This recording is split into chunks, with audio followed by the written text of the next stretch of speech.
Kia ora, I'm Jasmine Togo-Brisby. I am a fourth generation Australian South Sea Islander and I'm a multidisciplinary artist. Ah, look at your space.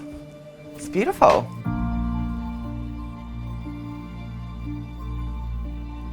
How many ships have you got in your lounge? No idea. I just keep sort of buying them and I always see one that's I think I can do something with, so I'll just buy it. Yeah. And then I just end up with this massive hoard of ships. This was actually a gift because somebody on Instagram messaged me and she said, "You are the only person I know who could possibly want to do anything with this." It's just something that we do in our family, which my nana just sort of started. She had this whole entire room dedicated to these dolls. Wow. It's about representation and it's about being able to see the image of yourself in something, even if it is these. I always believed I could make anything that I wanted to. I think that's the one thing that I've never been insecure about is creating. For the first 8 years of my life, we lived out in the bush in an old banana shack and we most of the time had no running water or electricity. And it was the best thing in the world though. I remember the first time that I moved to the city and I seen this McDonald's French fry packet in the gutter and I picked it up because I was like, oh my God, this is an amazing vessel that can hold things, I was really tragic. So once I had my daughter in 2006, I really felt that there was a lot more that I needed to show her, but also that I had a lot more to give to the world. I thought I'd invest in myself and the gifts that I was given, so I started studying. It smells incredible. A skirt that I made for my daughter, but she grew so much that we had to cut her out of it. So this is a mass baptism of our people in Queensland. I got my mother to stand in. I did a projection of it that was quite special for her as well. Your daughter, she feels natural here. She's your muse of imagining. Definitely. When she turned 8 years old, she's 14 now, my great granny, she was abducted when she was 8. And so when my daughter turned 8, this thing happened where I could see what it was like to be a mother of this little girl and imagining that this amazing little human would go missing off the beach one day, never to be seen again. And with all of the emotions that were happening internally with me at that time, I really decided to ask her if she wanted to be incorporated into my practice, and for all of these reasons.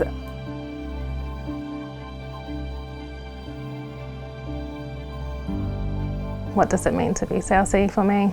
It's everything, It's my culture, it's my people, it's why I exist. What are you thinking about?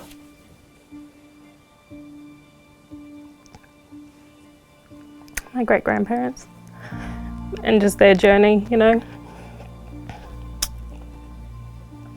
What had to happen to them for us to exist in Australia. And the fact that, it's still so hard for our people to identify, that sometimes our people choose not to identify because it is such a struggle. You can't just say, I'm Australian South Sea Islander and expect that the person on the receiving end knows what you're talking about. Perhaps, me making art will inform people enough so that one day she can say to somebody that she's South Sea Islander and they'll know. Maybe those two paths will cross.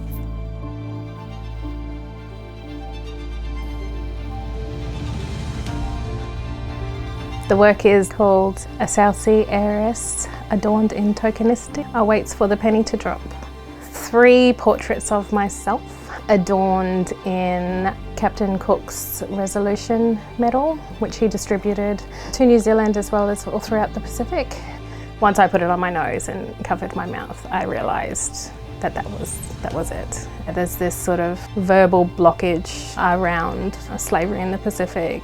I think if people do know about it, they're not aware that there's a whole culture of people that exist within Australia who are completely come from that. I just want people to know that we exist. And I think it's happening, or at least within the arts. I mean, it's absolutely insane that an Australian South Sea Islander could move to Aotearoa and have this much visibility.